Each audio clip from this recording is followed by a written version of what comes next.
Today, we are going to look at the story behind this bespoke jumper and what it taught me. We are also going to learn from Rich, who is ahead of the curve, building his entire operation on AI. We're going to hear exactly what he has done over the last 3 years to drive obscene value in his business.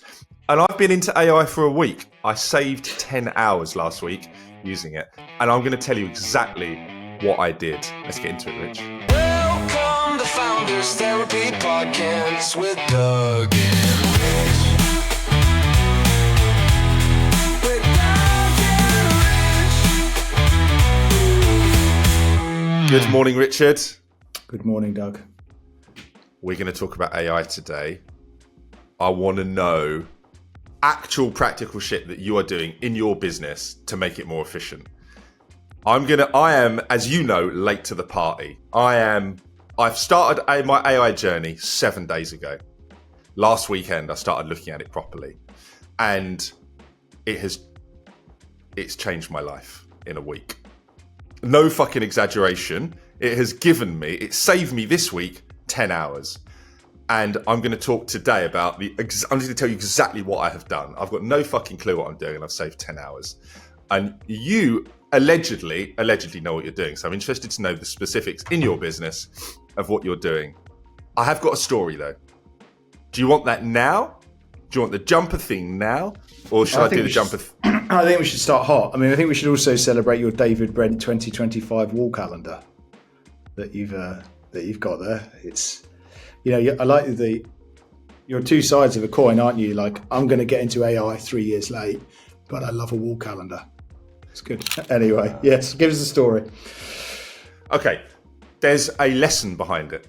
So, marketing pros, every company that comes to us wants someone fucking fast. Doug, I need this role filled. And what we always used to do, we used to like play to that agenda. All right, let's get this company a person.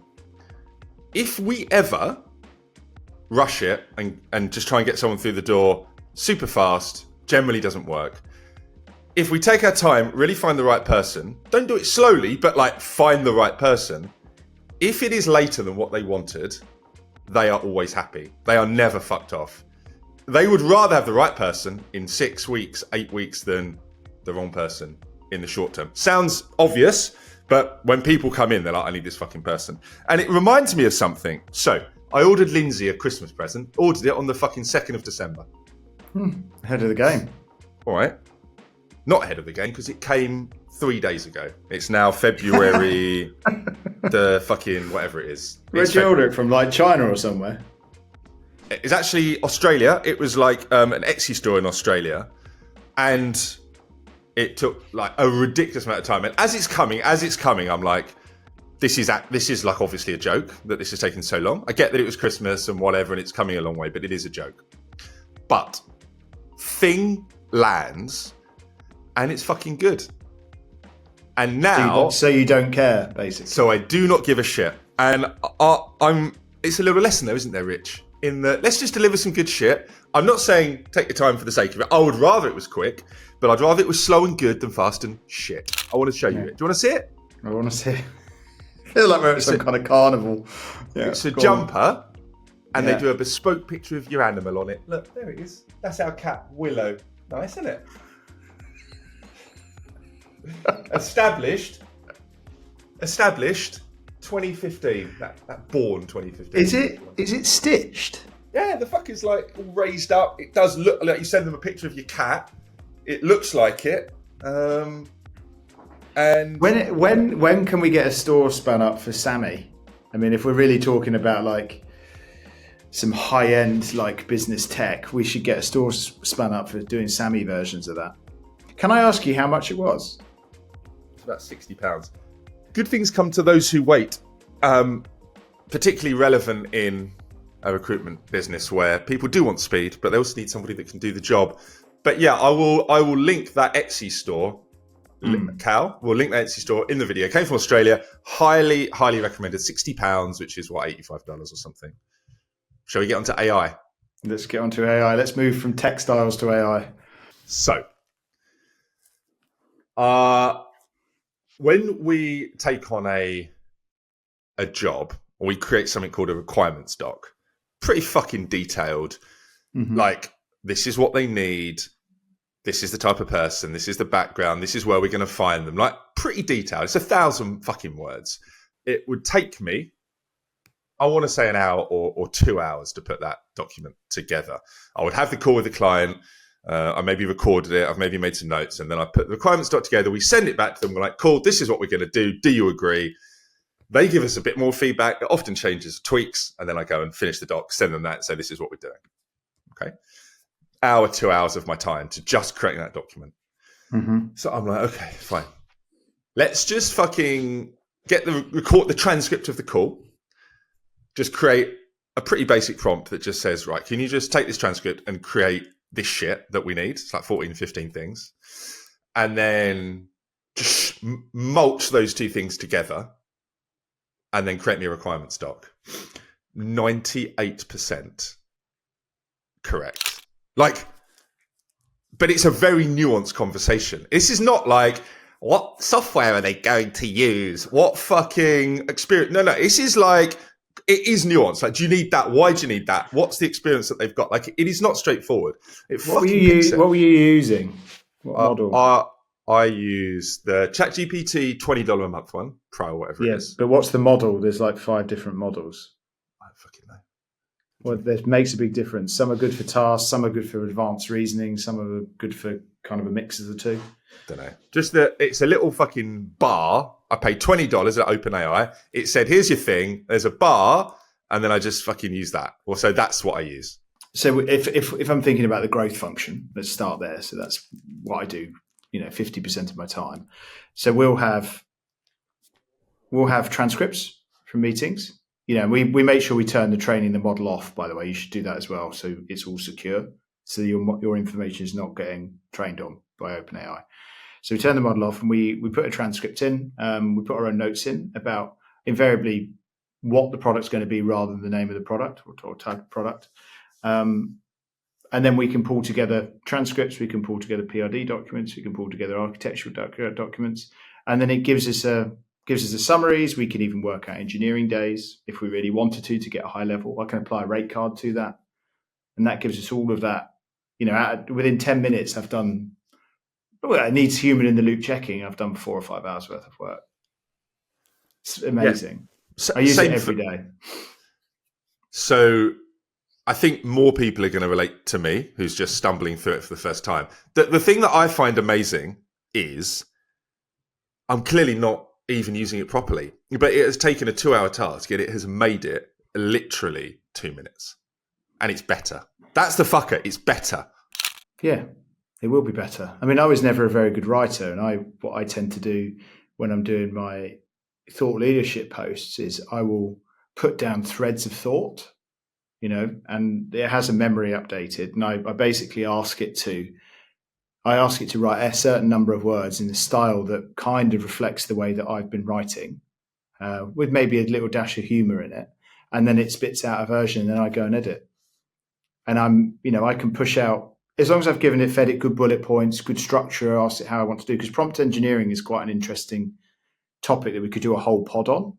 And I've got some content on it. You might find it a bit dry, but prompt engineering is a really interesting thing, because you can ask something. You can ask an AI to do something and it will reply in one way. You can ask it to be critical. You can ask it to be very supportive. And the response that you get out of it is alarmingly different. So you need to be really kind of like aware of what kind of the output you're getting. So the prompt that you're putting in and asking it what you want it to do, when you want it to do its question, how you want it to review things, makes a massive difference to the output you get. So where you're at is ground zero. You're going to start to get some stuff. When you start to think about how to talk to it and communicate it and prompt it, it's going to blow your mind. It's the biggest productivity gain that I've ever had. And I love to talk to people about ideas, right? That's the thing I use it for the most. Talking to Ben about ideas, it's a door closed. Shut up. Not happening. I'm not going to get it. This podcast was called Bear With Me originally because of that. ChatGPT is who I talk to now. And I go and put ideas in and say, this is what I'm thinking. What do you think? Challenge it, be critical, be harsh. Let's go at this, try and break it. So it's a really good early stage validation model for ideas before you take it to the humans. What I think is interesting for me is that I just think a lot of people now looking at this, and I've only come into it where I'm like, there's a real problem that I need to fucking solve. Like this fucking is annoying me, and it's going to come in and solve it. So I'm sort of being pushed into it by problems. And I do think a lot of people go sort of searching. They think something's cool, and then they go searching for these solutions. And I have played around with it, and it can work. I agree with you for like writing and creating content and that sort of thing. But what is true is that currently you still need really, really good human like oversight. So the only reason that I can get a good requirements document is because I can build a relationship with a client on a call, ask the right questions, and find out exactly what they need. And I've got all of that kind of experience to draw on. And I've just found this week that I'm just able to spend so much more time thinking than just grinding out shit, which is unbelievable. This is the most extraordinary step change that I've ever experienced by an order of 20x. Yeah, it's like bigger. I think it's bigger. This is big, if not bigger than the Industrial Revolution. I genuinely do. It's going to change. It is changing the world, and we are 1995 in the internet here. You know, there's early adoption, but it's going to be like, yeah, it's good. And it's the speed is frightening. The way that I am going to win with AI personally, and I want to hear how are you going to win with AI? I'll tell you what I'm going to do. I'm just going to build a business on it. And recruitment, which is effectively what we do, it's a spin on recruitment. I don't think there's many better industries for AI adoption than recruitment. It is the classic 10 or 20% of what you do is very, very specific human judgment. You've got to build a relationship. You've got to ask questions. You've got to match people. Super hard human judgment. But 80% of it is just fucking attritional grind, requirements docs, scouting through LinkedIn, setting meetings, all of that kind of stuff. So I'm looking at that going, well, we'll just start that 80% of shit. We're just going to automate as much of that as we can using AI. And then just have amazing people at the top making the strategic decisions, dealing with customers, having conversation with candidates, all of that kind of stuff. And that has started. And we're moving on, for example, to things like CV optimization. So we get CVs in from our candidates. They're dog shit, always, never not dog shit. But you have a call with a candidate. You have a transcript. You have a prompt of like, this is what a good CV looks like. You just shove the old shit CV, the prompt and the conversation into AI, and it's going to turn it into a nicely branded Marketing Pro CV. I was fucking doing that like 2 months ago. It's taking me like fucking, I just can't. It's a joke how long it was taking to do that. We just fucked it off because it was too much of a hassle. Whereas now we can do 100 CVs in an hour. It's a joke. That's what. And so that's how I'm going to win with AI. I'm just going to say, I'm not going to try and build tools and do any of that shit because everyone's trying that and I haven't got a fucking clue what I'm doing. But I am just going to go, cool, we'll take a 30, 40, 50 person business and make it a 7-person business. And those 7 people are just assassins. And that's what I'm going to do. But I think your approach is going to be more detailed, more sophisticated, and I want to hear about it. How are you going to win with AI? Medium term, long term, short term. You define the parameters of the question, Rich. Now, next, and future. Is how I'd define Tell it. me how you're going to. What have you thought about the most? What are you going to do? Well, when it initially hit and I started playing around with creating components and chunks of code, which I did in 2023, really, early 2023, I was like, shit. Okay, that's just created some pretty clean JavaScript code off this prompt that probably would have taken an engineer 15 times the amount of time, maybe even more to do it. Oh, and by the way, it's error-free, pretty much bug-free. That's 2023, Rich. 2023. So now what's happening is there's a suite of AI tools that are being built by humans and assisted by AI to essentially do a software engineer's job. So I started playing around with a tool yesterday or the day before, which is one of the best I've seen, actually. It's called Replit, which I presume is a portmanteau for replicate. You can build an application in that, mainly for mobile, but it could be like, build me a calendar, build me a CV maker, and where I can upload these CVs. And it talks you through it. And you just agentically talk to it, and then it builds it on the right-hand side. Yeah, this is stuff that would have cost 10 grand. And I was done in 22 minutes. Doing what? Some code. Just some code, building a little application that searched for wedding photographers in Brighton. It's searching for wedding photographers. It did it, and it queried it, and it had a database and all the rest of it. So I think I'm just about concerns to begin with, because I think that's fine. We run a software development company, a venture studio, but rooted in product development. On the face of it, you go, all the front-end engineers particularly are probably at risk unless they really gear up, because they've got to be using these tools to be able to do it. I think you're going to see an empowerment of designers. So designers that can understand UX, UI, human interaction, that people are going to be using these products.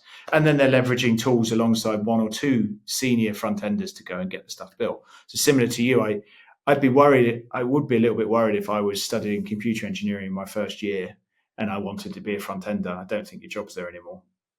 I really don't. I think it's difficult. I would switch to back-end, or I would focus on AI. So how will we use it? Obviously, we use it as an accelerator. So our engineers will be using it to do unit tests, which is basically, I built this code. Can you go and test that this code works?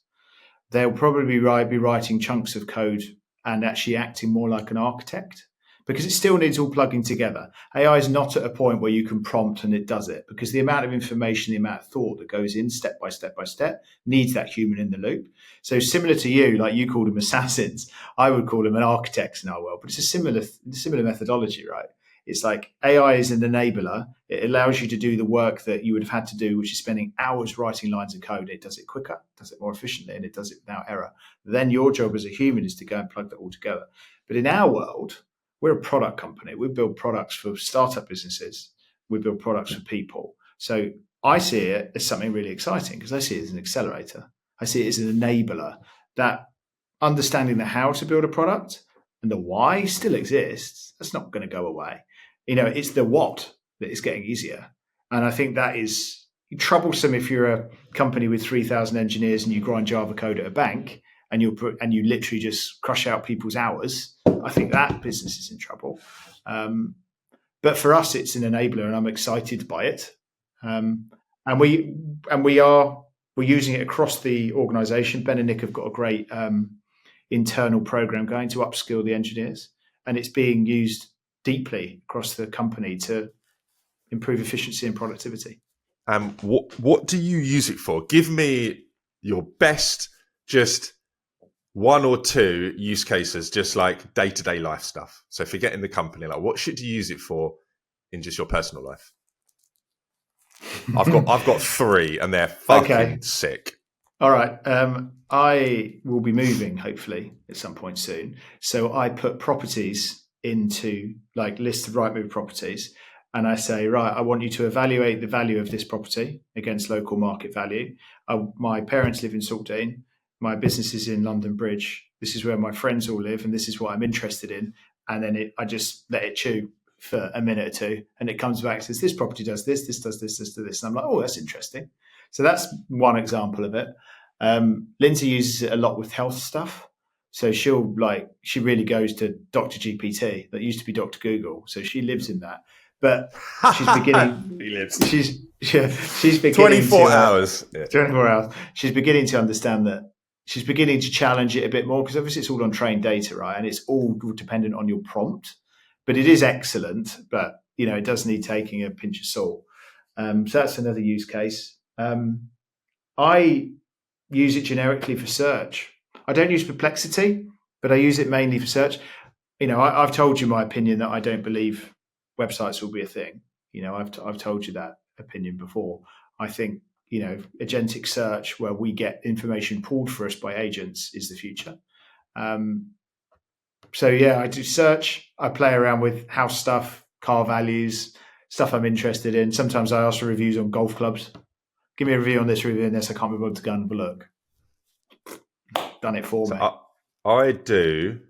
Where I'm getting genuine day-to-day value is I use it for like cooking stuff. So I'm in the kitchen and I've got my little app thing, and I'm like, I did sweet potatoes yesterday. I did them for about 38 minutes, and they're a little bit soft. I want them the fuckers to be harder. Could you please just tell me what I can do to my sweet potatoes in this oven to make them a little bit harder. And it's like, you probably put a little bit too much oil on, or, you know, you could just dial down the temperature a little bit or try a bit of corn flour. And it's all advice has been insane. I was like, my gravy's a bit boring. Can you just give me some fucking ideas? And it's like, yeah, put this in, put a bit of soy in, do this, get the stock in. When you put the hot water in, just put blah, blah, blah. Fucking unbelievable. Number 2, gym routines. I was like, right, I have got these targets I want to hit, but I've got this amount of time. I want to be able to bench press, whatever. I'm weak as shit. This is what I can do now. Could you please tell me over the next 6 to 12 weeks what I can do to hit that, but in this amount of time? Unproven, but like really good. And you can say, whatever. You can go back to it, and it's good. Another one, final one, really sick. We're looking at potentially our daughter doing like the 11 plus, which is to get into a grammar school, which is like a test for anyone that doesn't know, like that just tests their intelligence. And it's a bit of a game. You have to like learn certain techniques and stuff. So I'm like, cool, this is how old she is. Can you just give me some questions that if she were to pass that 11 plus in 20 months, you should be able to do today? Maths questions, bang, 10, done in like a second. So I'm like, no, come here. Can you do that shit? No. Okay, right. She can't do that. What the fuck can we do to get her there? And it's like, right, okay, cool. She needs to do this, this, and this. No, fucking, what are we in trouble here, aren't we? She's a bit behind. What are we going to do? And it's there. The other thing, last thing, she's doing some cross country. She's really good at cross country. She's doing this like national thing, whatever. Really? There's like a qualifier, whatever. Yeah. But the good thing is the school don't give you much notice. So it's a week. It's tomorrow, Doug. It's a fucking week. And it's in Hull. Yeah, it is quite far away. And I was like, okay, cool. I was like, ChatGPT, I was like, what time should like do elite 9-year-old girls get over a 1.9 kilometer cross country course? Boom, this. Cool. I need a training program between now and then, including meals for her, so she's ready to go next Friday the 14th. It's done. Yeah. Done in 2 seconds. And it's correct, and it's good, and it's clearly not just bullshit. And imagine you used to have to go and search that on Google and trawl websites. I tell you. Yeah, you can't get there. The question for you, last question, AI question is, with AI, we're gonna run this system where, like, you know what the fuck you're talking about, and I don't, and I'm the everyman, and I want you to fucking dumb this shit down for me and get me a little bit closer every week. Can we do that? What, do you understanding how it works? I've got a question for you. Okay. But I want this shit dumbed down so I can understand it, so the audience can understand it, please. You're going to ask how it works? No. Definitely not. I'm realistic about what you can tell me. So, at the moment, I just interface with ChatGPT. That is all I do. I just take a doc and I download it in there. I am very aware that you can like have agents that like trundle off into the web doing shit for you. That's true, isn't it? Yeah, okay. Operate is a good example. Yeah. Okay. What I want to do, I want to some kind of AI that can like trundle into LinkedIn, and we give it some very sophisticated prompts, and it is finding candidates for us. I don't want to know how. I just want to know that is that possible? I would imagine if you could store the login credentials, and I mean, I haven't played with OpenAI's operator yet. I'm sure there's a couple of other versions on the foundational models, but if you can store your login credentials and give that to the operator, that operator should, in principle, be able to log in. How it gets are there other capture, tools? Other tools that can do this shit? I mean, yeah, there's RPA, robotic process automation, but it's a bit old school. That's more like for completing forms. I just want to know, is that shit possible? LinkedIn has to protect its data, so you won't get an OpenAI that you would traditionally pull that stuff from. That's fuck you, no way. So you're going to have to do it by some form of robot, some form of AI operator to go in and log in as you, and then complete the searches. So you go and say, imagine if you could do this. Here's Doug's email address and log in. Okay, imagine that you get through the geolocation and the capture somehow. I'm sure you can.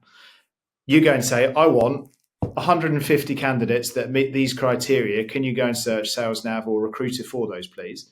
It should, in principle, be able to read the site, understand what it needs to go and do, and then go and query, view, and then bring those back. How it stores and pulls that information, I don't know, because I haven't played with Operator yet. But I know Operator can say, go and complete my Sainsbury's shopping.